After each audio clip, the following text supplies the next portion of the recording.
Hello and welcome to Storytime with Mr. Laws. Today we're reading Fintan Fedora, the World's Worst Explorer by Clive Goddard.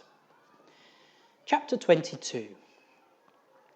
When Wrench had finished emptying the stinging menagerie from his boots and applying plasters to his ravaged feet, he double-checked the little beeps coming out of his tracking device and grinned vengefully.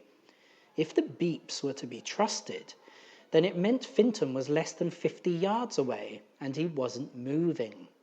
On the other hand, it could mean that Fintan had found the device planted in his rucksack and thrown it into the bushes to lead them in the wrong direction.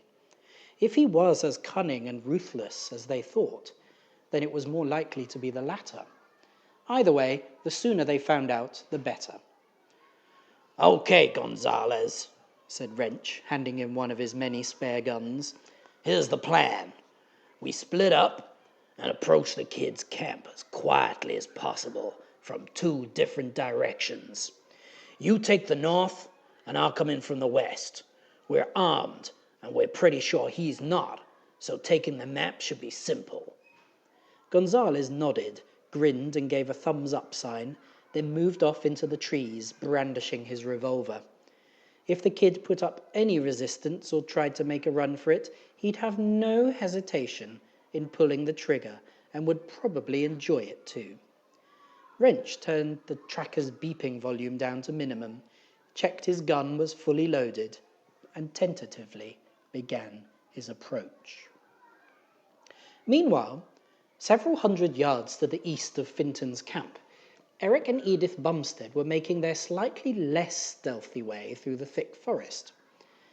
Their supply of crisps and beer had long since disappeared, and they hadn't yet managed to find another shop where they could restock. They had come to the painful realization that wearing their old trainers and ill-fitting air hostess uniforms wasn't ideal for jungle exploration. Their feet were so soggy and blistered they could barely walk, and it smelt like something had died inside their socks. With their sleeves and trouser legs ripped by thorns and stained by a variety of unpleasant things, the pair of them looked as if they had been lost for months rather than days. The conversation, however, was pretty much the same as it had always been. "Why I ever let you talk me into this, I'll never know," Edith was moaning. "You dragged me halfway round the world on your stupid wild goose chase and get me lost in a horribly sweaty jungle. You do realise that if I die here, it'll be all your fault, don't you?" Eric didn't answer, but ground his teeth and stumbled clumsily onwards. In fact, he hadn't answered for an hour or so now, in the hope that his mother might run out of unpleasant things to say and shut up. It wasn't working. "How did I ever manage to give birth to such an idiot son?" she went on. "Other people's sons don't make their mothers crawl round in dangerous places like this with nothing to eat. They bring them nice cups of tea and biscuits and say, 'Would you like another cushion, Mum? Or shall I put your telly programme on for you, Mum?' Not you, though. Oh, no, no fear of that from my son. Nothing but trouble. That's all you've ever been." "Shh!" hissed Eric, abruptly stopping in his tracks. "I can see smoke. I think it's a campfire." Edith paused in her rant and looked at where her son was pointing. A sudden, cold dread gripped them both. Prior to the conversation about how useless Eric was, they had spent some time frightening each other with rumours of hostile local tribes. They had swapped plenty of ill-informed rumours about wild men, headhunters, and gruesome stories about huge tribes of cannibals like the ones they'd seen in terrible films. For some time now, they'd both been secretly worrying about the possibility of such an encounter actually being real. Eric had occasionally tried cheering himself up by picturing his charming mother tied up and gagged in a cooking pot, but all of a sudden it didn't seem quite so funny. "I can hear voices," said Edith with a terrified look on her gaunt old face. "Listen." They listened. Much to their surprise and immense relief, the cannibals weren't discussing spear-sharpening techniques, but were, amazingly enough, comparing the merits of various types of sandwich. And they were speaking English. Eric's fat, stubbly face lit up. "Wait, I know that voice, he said. It's him again. This was an unbelievable stroke of luck. They'd wandered hopelessly lost through a huge rainforest with no idea where they were heading, and bumped right into the kid whose fault it was that they were there in the first place. What were the chances? Mother and son exchanged the first friendly glance they'd managed in days. Can you believe this? We finally got him, said Eric, adopting a hoarse whisper. And this time, there's no bus for him to get away. Edith bared her nasty teeth in what passed for a smile. At last they were about to get their hands on their quarry, which meant they were about to get their hands on huge piles of his father's money. With any luck, the boy would put up a bit of a struggle, and they would have an excuse to batter him about a bit too. She picked up a sturdy stick from the forest floor and imagined whacking it down on the boy's head. The nasty smile broadened still further. Eric, too, armed himself with a big stick and began picturing himself finally getting his revenge on that nasty, spoilt little kid. Unaware of the three-pronged pincer movement which was slowly closing in on him, a much less sulky Fintan sat happily toasting a peanut butter sandwich he'd impaled on a stick. The air was full of the incredible range of noises which filled the jungle morning. The usual army of insects were happily chirping, churring, and clicking, unseen in the mass of undergrowth. Dozens of parrots and parakeets squawked and shrieked in the air overhead, and a variety of small monkeys chattered and howled in the treetops. "Oh, noisy place, isn't it, Gribbs?" Fintan said. "You know, considering it's in the countryside and all that, you'd have thought it'd be a lot quieter than this." Gribbly, who was busy untying his hammock from the nearby trees, agreed. "A surprisingly noisy environment, as you say, sir, and most interesting to observe that some of the sounds made by the primates could almost be mistaken for the cries of humans." Can you see him? Hissed Edith to her lump of a son, by now almost within striking distance of their prey. Not yet, but I can hear him.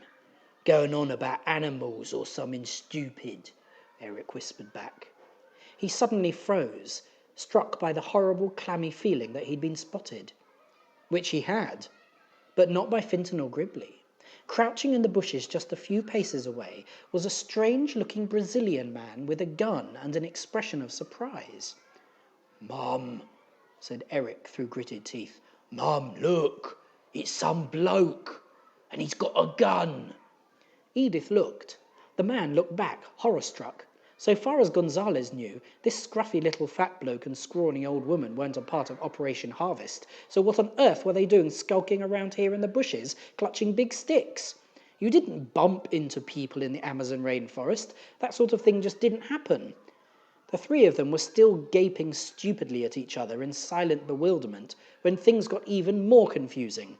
A stern-looking, bald-headed man emerged, tiptoeing through the trees right between them.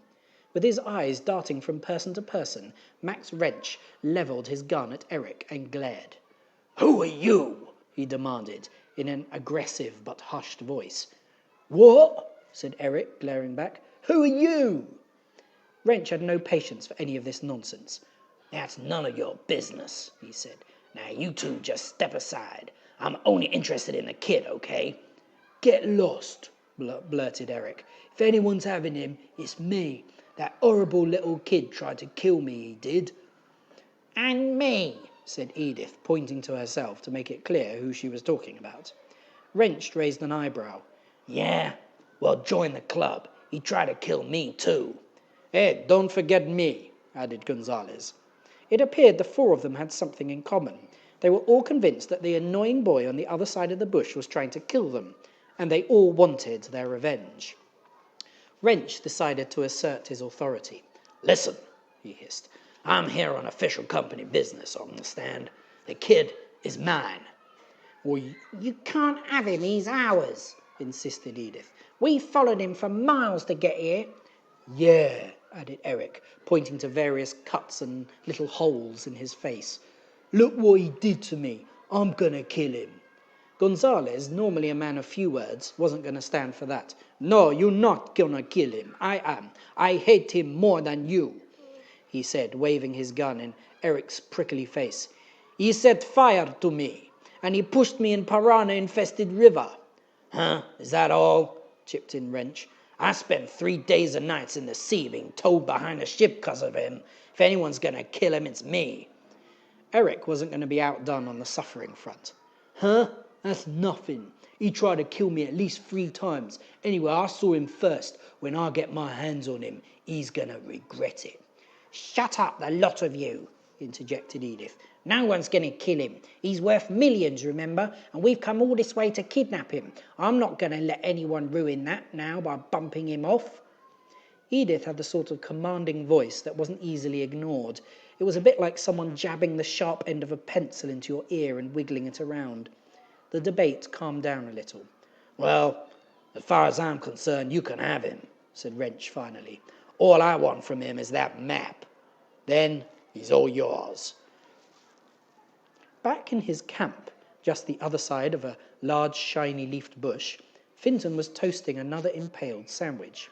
"Do you want one, Gribbs?" he said, pointing to the blackened object suspended over the fire. Gribbly wasn't keen. "No, thank you, Master Fintan," he said. "I'm afraid I'm not terribly keen on peanut butter, especially when charcoal-coated." "Ah, that reminds me," said Fintan, snapping his fingers, having suddenly remembered what he'd stuffed somewhere near the bottom of his rucksack. "Well, how about some honey, then? I know you like a bit of honey, don't you?" Gribbly did indeed like a bit of honey on his toast. It was one of his great pleasures in life. Fintan unzipped his bag and rammed one arm in as far as it would go. With his tongue protruding from the side of his mouth, he felt around for a few moments before locating what he was looking for. "Ta-da!" he said, producing a large bent toothpaste tube. "Brilliant, eh?" "Forgive me, sir," said Gribbly, "but I was sure you mentioned honey, whereas the object you are holding would appear to be a large tube of minty toothpaste." "Appear to be, yes, Gribbs, old friend, but appearances can be deceptive," grinned Fintan, delighted at his own ingenuity. "When you told me I shouldn't bring anything in glass jars in case they broke, I had this brilliant idea. Honey in a tube! Don't worry, I rinsed it out really well before I put the honey in." Gribbly had to admit that it was pretty clever, though obviously not as clever as bringing a ready-made squeezy bottle of honey, which would have been easier and tasted a lot less minty. "Ingenious, sir, and most resourceful. I would advise a degree of caution when unscrewing the cap, however, as the heat may have put the contents under pressure." "Degree of caution, right," acknowledged Fintan, and yanked the top off the swollen tube. There was a loud popping noise as a large golden arc of warm honey sprayed into the air. Fintan struggled to control the tube as it shuddered in his hands like a fire hose. "Oh, whoops," he said, and checked to see if there was anything left. There wasn't. This was, of course, because it had all just landed on the heads, arms, shoulders, and backs of the 4 conspiring figures crouching behind the shiny bush. With no idea what it was or where it had come from, they stared at each other in stunned silence. Intrigued, they inspected the dripping, sticky fluid which had just fallen from the sky as if it were the sweet-smelling droppings of some exotic bird. Whatever it was, it didn't appear to be dangerous. A bit annoying, perhaps, but hardly life-threatening. In fact, had they not at that moment been hunched around a large ant's nest, it might not have proved much of a problem at all. Eric was the first to realise something was wrong when he felt some unpleasant activity occurring up his left trouser leg. He grimaced in pain and began jerking around as if he were being electrocuted. Before the other 3 had time to wonder what was happening to him, they found out for themselves. It appeared they had suddenly become very popular with several million huge, hungry ants. The ants poured out of the ground in a black, angry mass, like boiling tar, and swarmed all over them in a frenzy of little biting jaws.